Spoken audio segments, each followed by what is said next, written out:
Hello dear friends, welcome to exam Guru ji. आज से हम आपके लिए एक सीरीज शुरू कर रहे हैं जो कि है एमपी का जो सब इंजीनियरिंग का एग्ज़ाम होने वाला है आपका। उसके लिए मोस्ट एक्सपेक्टेड जो कि प्रीवियस ईयर में अभी पूछे गए हैं, हाल ही में जितने भी प्रीवियस ईयर के एग्ज़ाम हुए हैं और जितने भी पीछे हुए हैं 5-6, तो हम उनका आपके लिए एक सीरीज तैयार की है हमने।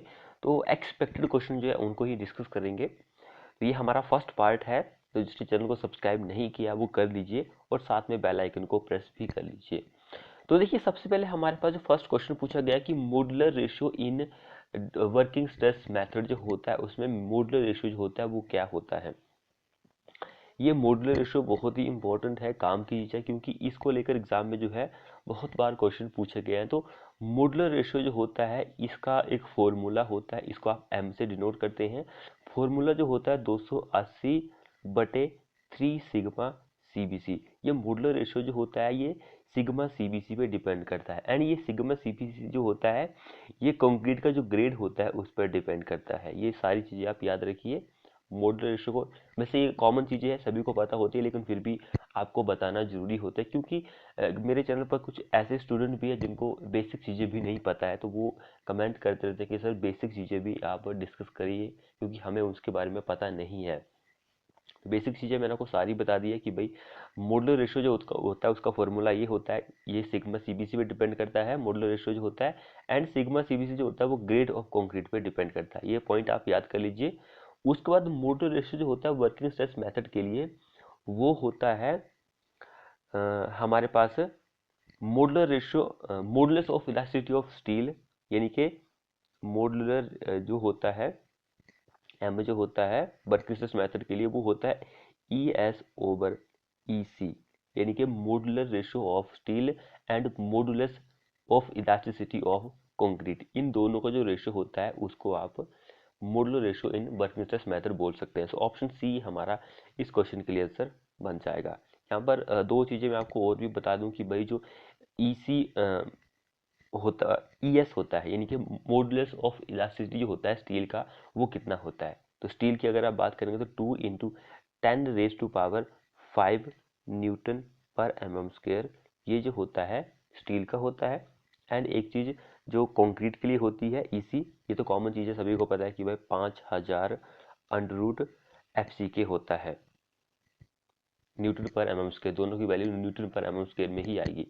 तो ऑप्शन सी हमारा इस क्वेश्चन के लिए आंसर हो जाएगा। ये चीज़ आप याद रखिए, जो स्टील के लिए होता है modulus of elasticity and modulus of elasticity for concrete. Common चीज़ें हैं, वैसे फिर भी आपको पता होनी जरूरी है। अगला क्वेश्चन देखिए, phreatic line in earthen dam has.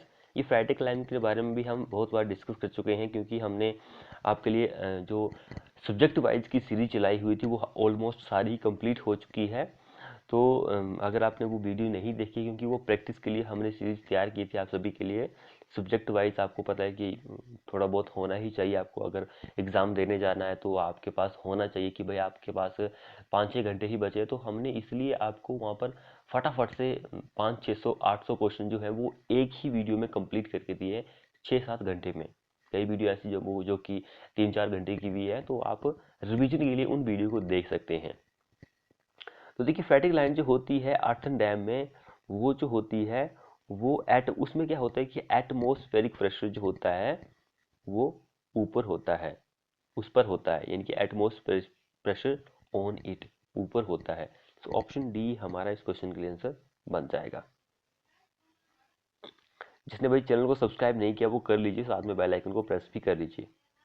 सो अगला क्वेश्चन क्या बोल रहा है, फॉर ए हाईवे प्रोजेक्ट। ये सारे क्वेश्चन जो भाई एमपी का एक सब इंजीनियरिंग का एग्जाम हुआ था 2021 की बात है, तो उसमें ये क्वेश्चन पूछे गए थे। ऐसा नहीं कि हम कोई अपनी ओर से क्वेश्चन बना रहे हैं, क्योंकि प्रीवियस ईयर के क्वेश्चन जो होते हैं वो आपको पता है कि कितने ज़्यादा इंपॉर्टेंट होते हैं, क्योंकि उसको लेकर भी एग्जाम में आपसे 1-2 क्वेश्चन जो है पूछे जाते ही हैं। तो यहाँ पर मैं आपको डिटेल में आंसर प्रोवाइड कर रहा हूँ, तो आपके लिए ये भी थोड़ा बहुत हेल्पफुल हो सकता है। तो देखिए, हाईवे प्रोजेक्ट की बात हो रही है, तो प्रीलिमाइनरी सर्वे इज डन फॉर। प्रीलिमाइनरी सर्वे जो होता है वो किसके लिए किया जाता है। तो प्रीलिमाइनरी सर्वे जो होता है वो टोपोग्राफिक डिटेल्स एंड सॉइल सर्वे के लिए किया जाता है। ऑप्शन डी हमारा इस क्वेश्चन के लिए आंसर बन जाएगा। यहाँ पर कुछ और पॉइंट भी मैं आपको बता दूं कि भाई जब भी आप रोड सर्वे की बात करते हैं, रोड को डिज़ाइन करने की बात करते हैं, तो उसमें आपको थोड़े बहुत पॉइंट्स जो होते हैं वो कंसीडर करने पड़ते हैं। तो जैसे कि हमारे पास एक ओब्लिक पॉइंट्स होता है, ओब्लिक या फिर ओब्लिगेटरी पॉइंट जो होता है वो भी आपको कंसीडर करना पड़ता है। उसमें ट्रैफिक कितना है ये भी आपको कंसीडर करना पड़ेगा। रोड की भाई जियोमेट्री कैसी है, ये पॉइंट भी मेन इंपॉर्टेंट है कि भाई जियोमेट्री जो होती है वो कैसी है, एंड इकोनॉमिक कंडीशन कैसी है, एंड मोस्ट इंपॉर्टेंट उसकी टोपोग्राफी जो होती है वो कैसी है। तो ये सारे पॉइंट जो होते हैं रोड सर्वेइंग में आपको देखने पड़ते हैं। सो ऑप्शन डी हमारा इस क्वेश्चन के लिए आंसर बन जाएगा। सो अगला क्वेश्चन देखिए यहाँ पर, विच of the following is not a type of lacing. Lacing का यहाँ पे प्रकार कौन सा नहीं है। कॉमन क्वेश्चन है, कोई भी इसको सॉल्व कर सकता है, लेकिन हमने ये क्वेश्चन कभी भी अपने चैनल पर डिस्कस नहीं किया है। ये एमपी जेई का क्वेश्चन है, तो वेरी इंपॉर्टेंट क्वेश्चन है, ये एमपी सब इंजीनियरिंग का क्वेश्चन है। तो यहाँ पे जो लेसिंग का टाइप नहीं है वो ट्रिपल नहीं है। बाकी बेल्टेड जॉइंट जो होता है ये भी लेसिंग में यूज करेंगे, डबल भी एंड सिंगल भी ये यूज कर सकते हैं, लेकिन ट्रिपल जो होता है ये कभी भी हमने इसके बारे में नहीं सुना है। यहाँ पर कुछ और पॉइंट भी हम बता देते हैं आपको कि भाई जो लेसिंग बार होती है उसके लिए एक स्लेंडरनेस रेशियो होता है उसको तो इसको लेकर भी एग्जाम में क्वेश्चन पूछा गया कि भाई लेसिंग बार के लिए जो स्लेंडरनेस रेशियो होता है वो कितना होता है, 145 होता है, 145 होता है। एंड जो लेसिंग बार होती है इसके लिए जो एंगल होता है इसको लेकर भी क्वेश्चन पूछा जाता है एग्जाम में। तो एंगल जो होता है वो 40 डिग्री से कम एंड 70 डिग्री से ज़्यादा नहीं होना चाहिए, ये पॉइंट आपको पता होना चाहिए। एंगल जो होता है लेसिंग बार के लिए ये पॉइंट इंपॉर्टेंट है। 145 स्लेंडरनेस रेशियो जो होता है वो इंपॉर्टेंट है, बाकी ये तो इंपॉर्टेंट ही है क्वेश्चन, ये आंसर सही आंसर बन जाएगा। सो अगला क्वेश्चन देखिए, based on the primary load the connection is expected to carry which one of the following is not it type.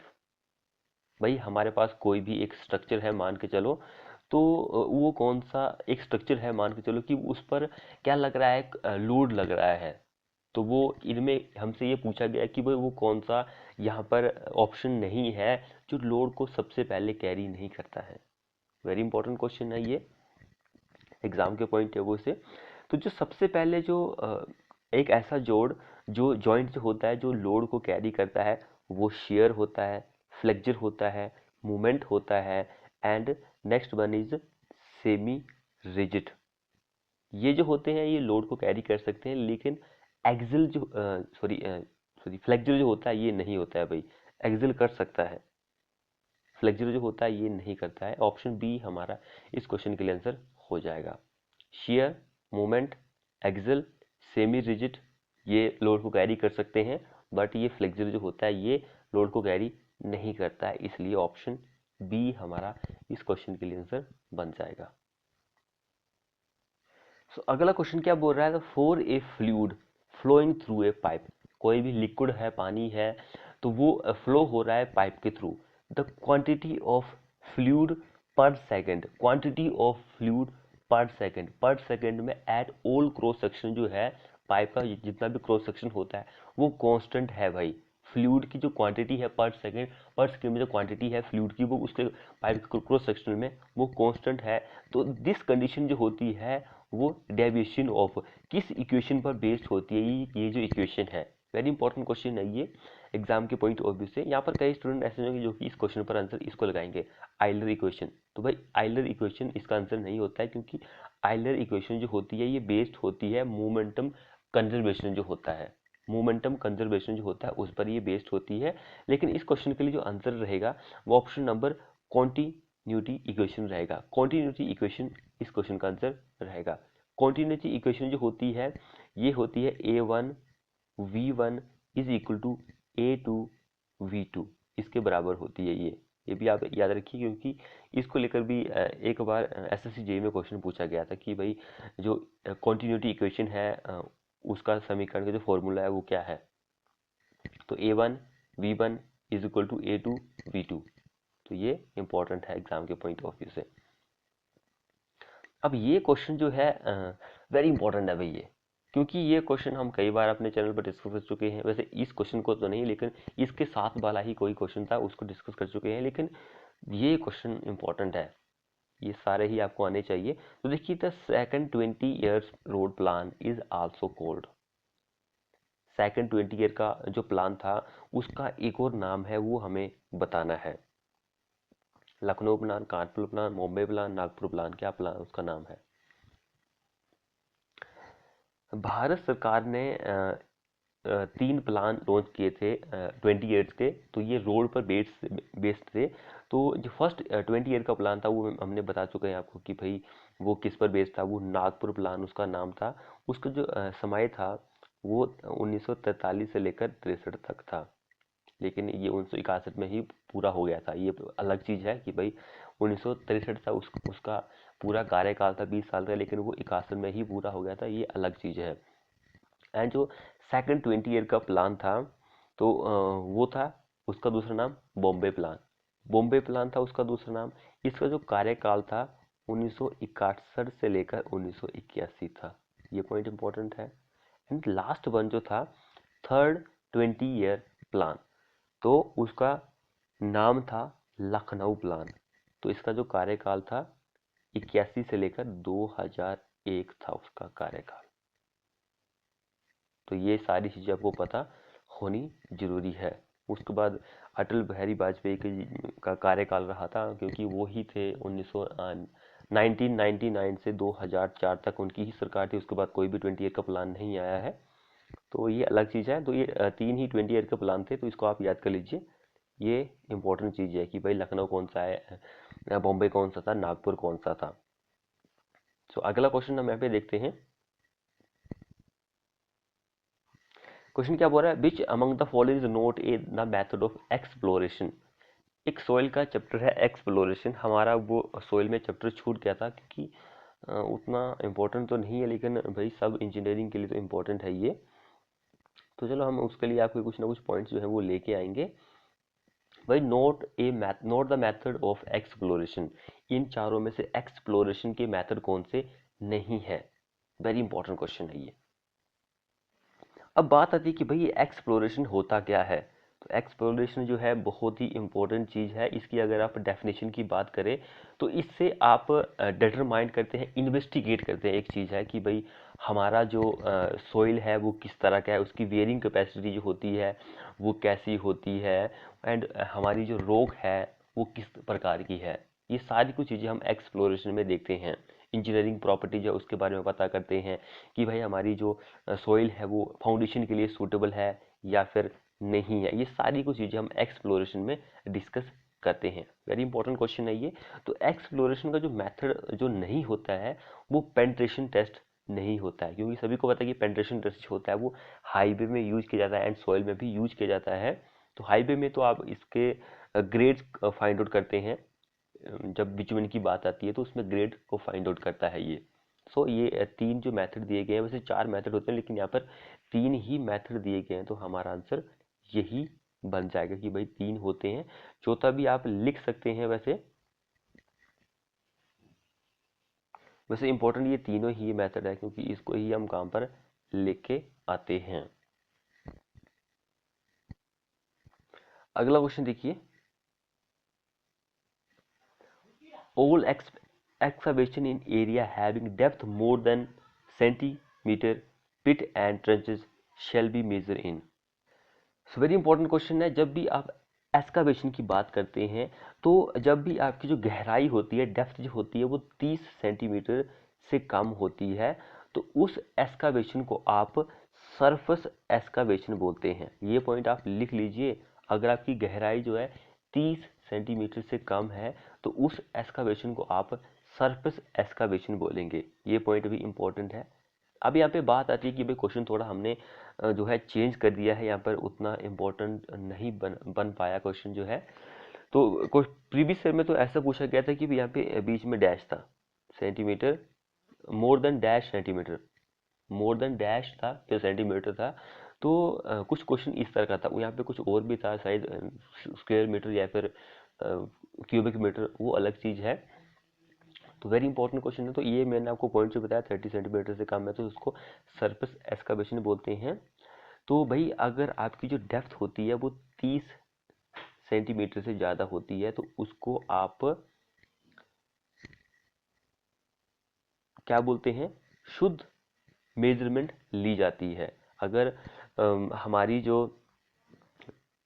Depth है वो 30 सेंटीमीटर से कम है तो उसको आप स्क्वायर मीटर में मेज़र करते हैं। यानी कि यहाँ पे हमारा आंसर जो रहेगा वो 30 सेंटीमीटर ही रहेगा। मोर देन 30 आंसर इस क्वेश्चन में पूछा गया है। अगर 30 से कम रहेगा तो उसको स्क्वायर मीटर में ही मेज़र किया जाएगा। वैसे तो आप क्यूबिक मीटर में ही करते हैं, वो अलग चीज़ है, लेकिन 30 से कम रहेगा तो आप उसको स्क्वायर मीटर में उसको मेज़र कर सकते हैं, यानी कि उसकी कैलकुलेशन जो है वो कर सकते हैं। अब अगला क्वेश्चन देखिए यहाँ पर, paints which are use to preserve timber from white ant are. White ant क्या होता है, एक मकड़ी होती है, जो चींटी होती है सफ़ेद कलर की। आपने देखा होगा जो जिनके घरों में लकड़ी के दरवाजे खिड़कियां वगैरह हैं तो उन्होंने देखा होगा, उनको पता ही होगा। तो वाइट चींटी होती है एक, तो वो क्या करती है कि भाई आपकी जो लकड़ी होती है उसको पाउडर की फॉर्म में कन्वर्ट कर देती है, यानी कि ड्राई रोड जिसको आप बोलते हैं, ड्राई रोड। तो उसको बचाने के लिए आप क्या करते हैं कि भाई अपनी लकड़ी को पेंट कर देते हैं। तो पेंट जो होता है वो कौन सा पेंट होता है, इस क्वेश्चन में वही पूछा गया है कि भाई लकड़ी को जो व्हाइट एंड होता है उस वो ड्राई रोड में ना कन्वर्ट कर दे, इसलिए हमें उस लकड़ी पर पेंट करना होता है। तो वो पेंट कौन सा होता है, तो वो पेंट होता है सोलिगनम पेंट। ऑप्शन सी हमारा इस क्वेश्चन के लिए आंसर हो जाएगा।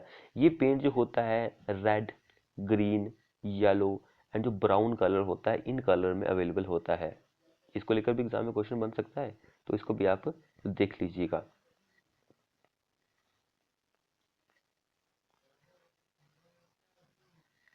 जिसने चैनल को सब्सक्राइब नहीं किया वो कर दीजिए। अगला क्वेश्चन क्या बोल रहा है, which of the following is provided to prevent the river flood. River की जो बाढ़ होती है, नदी की जो बाढ़ होती है, from entering the canal, canal में वो ना आ सके, and regulating the supply of water entering the canal. Very important question है। तो उसके लिए आप एक सल्यूज प्रोवाइड करते हैं, वो क्या कौन सा सल्यूज होता है, तो वो होता है हेड सल्यूज। भाई बाढ़ का जो नदी में बाढ़ आ जाती है तो उसका जो पानी होता है वो कैनाल में ना आ सके, एंड जो कैनाल का जो पानी होता है उसकी जो वाटर सप्लाई होती है उसको भी रेगुलेट किया जा सके, यानी कि उसको नियमित किया जा सके। तो उसके लिए आप हेड सल्यूज प्रोवाइड करते हैं। ऑप्शन ए हमारा इस क्वेश्चन के लिए आंसर बन जाएगा। अब यहाँ पे नेक्स्ट क्वेश्चन क्या बोल रहा है कि एज पर हमारे इस आई एस कोड को आप याद रखिए, inside clearance for soil sampler should be कितनी होती है। एज पर हमारा आई एस कोड यहाँ पे याद रखिए 1892 1979, inside clearance for a soil sampler should be. So very important question यहाँ पे इनसाइड के लिए पूछा, तो इनसाइड के लिए जो होता है वो 1 से 3 होता है, 1 से 3 होता है, लेकिन आउटसाइड की अगर आप बात करेंगे तो उसके लिए 0 से 2 होता है। 0 से 2, 1 से 3 इनसाइड के लिए। ऑप्शन डी हमारा इस क्वेश्चन के लिए आंसर बन जाएगा। ये बस ये सारी चीज़ें बताने की जरूरत नहीं है। कई स्टूडेंट ऐसे जो कि कमेंट करते हैं कि सर 4 ऑप्शन को एक्सप्लेन किया कीजिए, तो ये तो वैल्यू प्रोवाइडेड है। अगला क्वेश्चन हम यहाँ पे देखते हैं, बोल रहा है कि for obtaining the environmental load for sandy track lead is multiply by, lead जो होता है वो मल्टीप्लाई करना है आपको किससे। सो जब भी आपको इन्वायरमेंटल लोड जो होता है उसको ऑब्टेन करना है फॉर सैंडी ट्रैक हमारे पास, तो लेड जो होता है उसको आप मल्टीप्लाई कर सकते हैं 1.4, यानी कि लेड इज मल्टीप्लाई बाय 144, तो आपके पास इन्वायरमेंटल लोड आ जाता है। उसी तरह से हमारे पास अगर यहाँ पे सैंडी ट्रैक की जगह मेटल ट्रैक हो, मेटल ट्रैक, तो वहाँ पर आपको लेड जो होता है मल्टीप्लाई करना होता है 1 से। मेटल ट्रैक के लिए एक हमारे पास कार्टेज ट्रैक होता है, कार्टेज ट्रैक जो होता है, तो वहाँ पर लेड जो होता है हमें 1.1 से मल्टीप्लाई करना होता है। तो ये तीनों पॉइंट आप याद रखिए, सैंडी ट्रैक के लिए, मेटल ट्रैक के लिए एंड कार्टेज ट्रैक के लिए जो लेड होता है वो कितना होता है।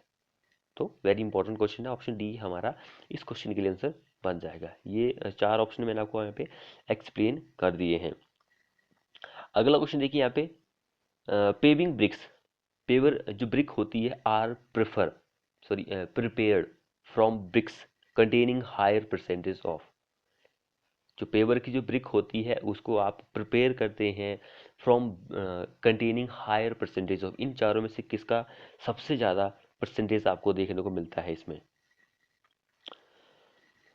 तो पेविंग ब्रिक्स की अगर आप बात करेंगे तो इसमें जो हायर परसेंटेज होता है वो आयरन का होता है। आयरन जो होता है ये जो होता है कम लो टेम्परेचर पर जो होती है ब्रिक्स पक जाती है। अगर बहुत कम टेम्परेचर रहेगा तो पेविंग ब्रिक्स जो होती है वो पक जाएंगी। तो इसमें हायर परसेंटेज जो रहता है वो आयरन का होता है। अगर आप बात करेंगे कि भाई पेविंग ब्रिक्स जो होती है वो कौन से आईएस कोड में आती है, तो ये चीज़ भी आपको पता होनी जरूरी है। तो इंडियन स्टैंडर्ड कोड 3583 1988 ये आईएस कोड जो होता है बरंट क्ले पेविंग ब्रिक से रिलेट करता है। तो ये आप याद रखिए, ऑप्शन ए हमारा इस क्वेश्चन के लिए आंसर बन जाएगा। अगला क्वेश्चन देखिए यहाँ पे, विच of the following is not an objective of seasoning timber, objective of seasoning of timber कौन सा नहीं है, ये हमें बताना है। भाई सीजनिंग ऑफ टिम्बर जो होती है आप क्यों करते हैं, कॉमन सी चीज़ है, क्यों करते हैं सभी को पता है कि इसका आंसर क्या होगा। तो थोड़े बहुत बेसिक पॉइंट आपको पता होने चाहिए कि भाई सीजनिंग आप इसलिए करते हैं ताकि उसमें जो मॉइस्चर प्रेजेंट होता है वो कम हो सके। तो ये चीज़ सभी को पता है कि सीजनिंग दो तरह की होती है, एक नेचुरल सीजनिंग होती है, दूसरी जो होती है वो आर्टिफिशियल होती है। तो इसमें जो वेट होता है टिम्बर का वो कम हो जाता है, जो स्ट्रेंथ होती है वो बढ़ जाती है, कॉमन सी चीज़ें हैं। एंड ये जो होता है बैड कंडक्टर हो जाता है इलेक्ट्रिसिटी का। अगर इसको आप सीजनिंग नहीं करेंगे तो वो तो कंडक्टर ही बनेगा, क्योंकि उसके अंदर मॉइस्चर होगा। तो मॉइस्चर में आपको पता है कि बिजली जो होती है वो तो घुस के आपको लग सकती है, करंट मार सकती है, तो बैड कंडक्टर भी हो जाता है। ये सारी चीज़ें इंपॉर्टेंट है। तो यहाँ पर देखिए श्रिंकेज एंड बार्प जो होता है उसमें भी आपको कमी देखने को मिलती है। तो देखिए यहाँ पे बी ऑप्शन बिल्कुल सही बात है, रिडक्शन इन श्रिंकेज एंड बार्पिंग, ये बिल्कुल सही बात है। Increase in strength and durability भी इंक्रीज हो जाती है, कमी आती है भार में। बाकी ऑप्शन ये जो होता है ये गलत ऑप्शन है, नोट एंड ऑब्जेक्टिव। अगर आपको रिडक्शन ऑफ नेचुरल डिफेक्ट्स जो आपको देखने को मिलते हैं टिम्बर में, इसमें आपको कमी लानी है तो आपको क्या करना पड़ेगा कि प्रिजर्वेशन जो होता है टिम्बर का उस प्रोसेस को आपको यूज करना पड़ता है। तब आप जो नेचुरल डिफेक्ट्स होते हैं टिम्बर में उसमें कमी ला सकते हैं, यानी कि प्रिजर्वेशन जो होता है। मैं आपको लिख देता हूँ यहाँ पे, प्रिजर्वेशन, प्रिजर्वेशन ऑफ टिम्बर जो होता है इस प्रोसेस को आप यूज करेंगे तो आपको नेचुरल डिफेक्ट्स जो देखने को मिलते हैं उसमें कमी आप ला सकते हैं। तो ऑप्शन ए हमारा आंसर नहीं है, बाकी सारे आंसर हैं। अगला क्वेश्चन देखिए, which of the following is not a type of error in plane table surveying, not an error in plane table surveying is.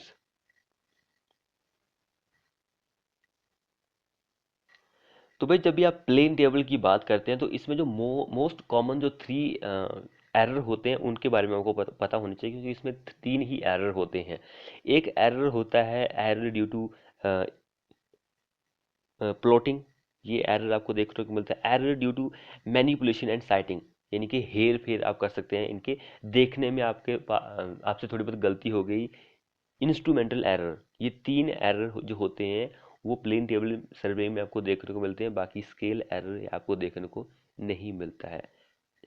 Manipulation and sighting, इसके और भी कुछ सब कैटेगरी में है, जैसे कि आपने भाई देखने में थोड़ी बहुत गलती कर दी, इससे आपको देखने को एरर देखने को मिल सकता है। एंड जो आपका जो बोर्ड होता है उसको अगर आपने हॉरिजेंटल में नहीं रखा है तो उससे भी आपको थोड़ी बहुत एरर देखने को मिल सकता है। एंड जो बोर्ड होता है अगर आपने उसको थोड़ा बहुत घुमा दिया तो उससे भी आपको एरर देखने को मिलता है। एंड जो मोस्ट इंपॉर्टेंट जो सेंटरिंग होती है, लेबलिंग जो होती है वो अगर आपने सही नहीं किया तो उससे भी आपको ये एरर देखने को मिल सकता है। बाकी ऑप्शन डी हमारा इस क्वेश्चन के लिए आंसर बन जाएगा।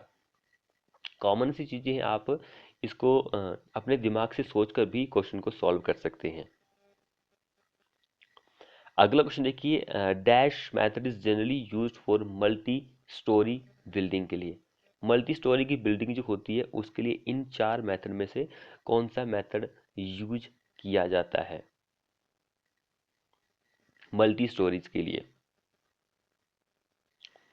सो इस क्वेश्चन के लिए जो हमारा आंसर रहेगा, क्यूबिकल कंटेंट जो होता है ये मल्टी स्टोरी बिल्डिंग के लिए यूज किया जाता है। मोस्ट इम्पॉर्टेंट ऑप्शन डी हमारा इस क्वेश्चन के लिए आंसर हो जाएगा। ये उतना वैसे बताने वाली चीज़ नहीं है, कॉमन क्वेश्चन है, इसको कोई भी सॉल्व कर सकता है। अगला क्वेश्चन क्या बोल रहा है, परमिसिबल स्ट्रेसेस जो होता है न्यूटन पर एमएम स्क्वायर में through the throat of but belt should not exceed. Permissible stresses जो होता है थ्रू द थ्रोट जो होता है बट वेल्ट का, वो एक्सीड नहीं होना चाहिए कौन सी वैल्यू से? 200, सॉरी यहाँ पे 100, 200, 150, 75, किस वैल्यू से एक्सीड नहीं करना चाहिए, ये हमें बताना है इस क्वेश्चन में। सो अगर आप यहाँ पे परमिसिबल स्ट्रेसेस की बात करेंगे, थ्रोट ऑफ बट वेल्ड, या आपके पास टेंशन में पूछ लिया जाए या फिर कंप्रेशन में पूछ लिया जाए, दोनों के लिए वैल्यू जो होती है वो सेम ही होती है। Throat of A butt weld के लिए दोनों के लिए वैल्यू सेम होती है। तो परमिसिबल स्ट्रेसेस जो होता है वो 142 न्यूटन पर एमएम स्क्वायर से एक्सीड नहीं करना चाहिए, 142 से एक्सीड नहीं करना चाहिए। मोस्ट आंसर जो होता है वो यही होता है 150। ये बोर्ड वालों ने इसको सही आंसर माना है, लेकिन एग्जैक्ट वैल्यू ये वाली होती है भाई। यहाँ पे टेंशन वगैरह कंप्रेशन वगैरह कुछ नहीं दिया गया है, लेकिन आपसे टेंशन या फिर कंप्रेशन को भी लेकर क्वेश्चन बन सकता है। तो ये चीज़ भी आप अपने दिमाग में रख लीजिए कि भाई टेंशन से भी पूछा जा सकता है और कंप्रेशन पे भी से, या फिर ऐसा ही क्वेश्चन आपसे पूछा जा सकता है। तो ये चीज़ आपको पता होनी जरूरी है। अगला क्वेश्चन हम यहाँ पे देखते हैं, discharge frequency curve for a given stream is a plot between। Discharge frequency curve जो होता है फॉर ए गिवन स्ट्रीम, किसी भी दिए हुए स्ट्रीम नदी नाले के लिए, इज बोल रहा है कि प्लॉट होता है किन दोनों के बीच में, किन दोनों के बीच में एक प्लॉट होता है। तो एक फ्लोट होता है stream flow and percentage probability of flow is equal और एक्सीड, इन दोनों के बीच में होता है। ऑप्शन बी हमारा इस क्वेश्चन के लिए आंसर बन जाएगा। अब अगला क्वेश्चन देखिए यहाँ पर, the stopping sight distance is 150 metre, the intermediate sight distance will be. ये क्वेश्चन इंपॉर्टेंट है भाई। भाई बोल रहा है कि स्टॉपिंग साइड डिस्टेंस जो है, सॉरी यहाँ पे डी होगा, ये हमारे पास कितनी है 150 मीटर दी गई है। तो भाई आई एस डी जो है इंटरमीडिएट साइड, वो कितनी होती है? कॉमन क्वेश्चन है, सभी को पता है कि भाई आई एस टी जो होती है वो 2 गुना होती है एस एस टी के, यानी कि 2 times of S S T. So 2 times of 2 Guna of S S D होती है। सभी को पता है, फॉर्मूला पुटअप कर दीजिए, 2 इंटू 150 कितना होता है हमारे पास? 1.5 300, 300 मीटर। हमारे पास क्या आ गई? आई एस टी की वैल्यू आ गई। ऑप्शन डी हमारा इस क्वेश्चन के लिए आंसर बन जाएगा। भाई जिसने चैनल को सब्सक्राइब नहीं किया है वो कर लीजिए, कॉमन क्वेश्चन नहीं है ये, एक्सपेक्टेड क्वेश्चन है आपके एमपीजेई के लिए। अगला क्वेश्चन क्या बोल रहे हैं, मास curve of rainfall represent the plot of against time.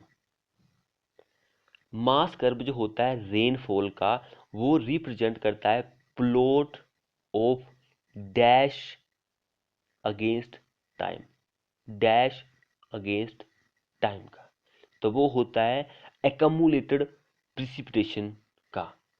Accumulated precipitation जो होता है उसके अगेंस्ट ये आपको टाइम बताता है। ऑप्शन बी हमारा इस क्वेश्चन के लिए आंसर बन जाएगा। कॉमन क्वेश्चन है।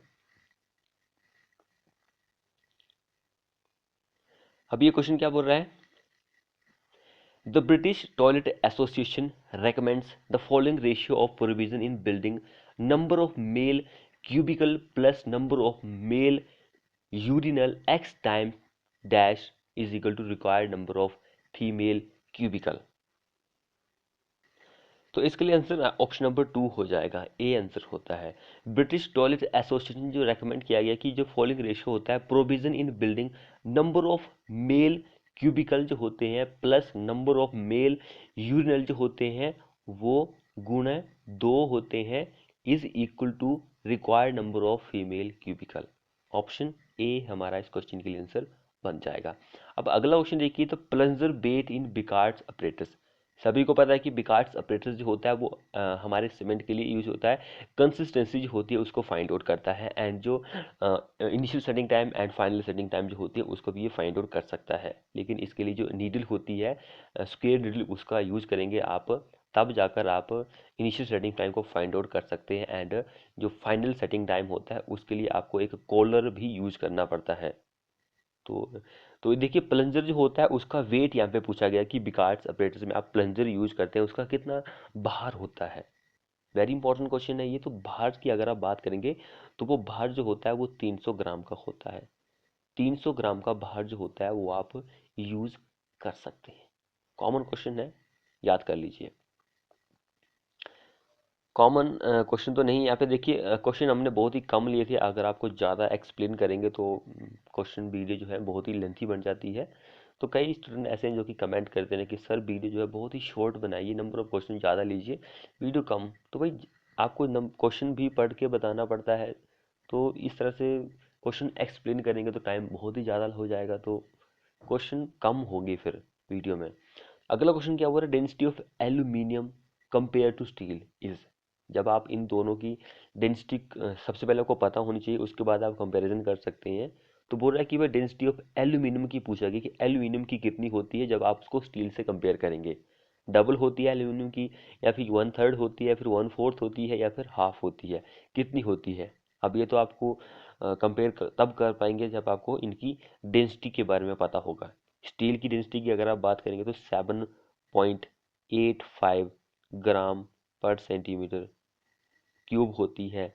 एल्यूमिनियम की अगर आप बात करेंगे तो 2.70 ग्राम पर सेंटीमीटर क्यूब होती है। अगर इन दोनों को कंपेयर करना है तो बटे आपको करना पड़ेगा। तो बटे करने के बाद हमारे पास कितना आंसर आएगा, 0.34 ये आंसर आएगा। तो यानी कि 1/3, 1/3 जो होगा एल्यूमिनियम की डेंसिटी होती है जब आप उसको स्टील से कंपेयर करेंगे, 1/3 होती है। ऑप्शन बी हमारा इस क्वेश्चन के लिए आंसर बन जाएगा। अगला लास्ट क्वेश्चन देखिए हमारे इस वीडियो का, क्योंकि वीडियो लंबी हो चुकी है तो हम लास्ट ही क्वेश्चन डिस्कस करते हैं, तो नेक्स्ट वीडियो में भी इतने ही क्वेश्चन रहेंगे। अब अगला क्वेश्चन क्या बोल रहा है, in RCC estimation no deduction shall be made for. भाई हमने प्लास्टर के बारे में बहुत ही बार डिस्कस किया है कि भाई प्लास्टर के लिए, ब्रिक मैसनरी के लिए हम डिडक्शन नहीं करते हैं। अब यार आरसीसी वर्क जो होता है उसके उसमें भी डिडक्शन नहीं करते हैं, तो किसके लिए नहीं करते हैं ये हमें बताना है। भाई शटर के लिए हम डिडक्शन करेंगे तो हम कमाएंगे क्या, जो मशीन वगैरह होते हैं वो क्या कमाएंगे। बेस्ड स्लैब जो होता है, देखिए स्लैब में ये तो लेना ही पड़ेगा, नहीं तो पैसे कैसे कमाएंगे। स्टेप्स, स्टेयर के स्टेप वगैरह होते हैं वो उसकी भी हमें डिडक्शन नहीं कर सकते हम। तो इन तीनों की हम नहीं कर सकते, लेकिन जो एम्बेडेड प्लग्स वगैरह, जो अंदर हमने प्लग्स वगैरह या फिर पॉकेट वगैरह डाली होती है, तो उसकी हम डिडक्शन नहीं करते हैं। सो ऑप्शन डी हमारा इस क्वेश्चन के लिए आंसर बन जाएगा। तो फ्रेंड्स ये थे हमारे मोस्ट 26 क्वेश्चन। वैसे हम 30 का टारगेट लेके चल रहे थे, लेकिन 26 ही क्वेश्चन हम यहाँ पे आपके लिए लेके आए हैं। सो वीडियो को अपने दोस्तों के साथ शेयर करें। अगर चैनल को सब्सक्राइब नहीं किया अभी तक तो कर लीजिए, और साथ में बेल आइकन को प्रेस कर लीजिए, ताकि आपको इसी तरह की लेटेस्ट वीडियो जो मिलती रहे। मिलते हैं ऐसी नेक्स्ट वीडियो के साथ।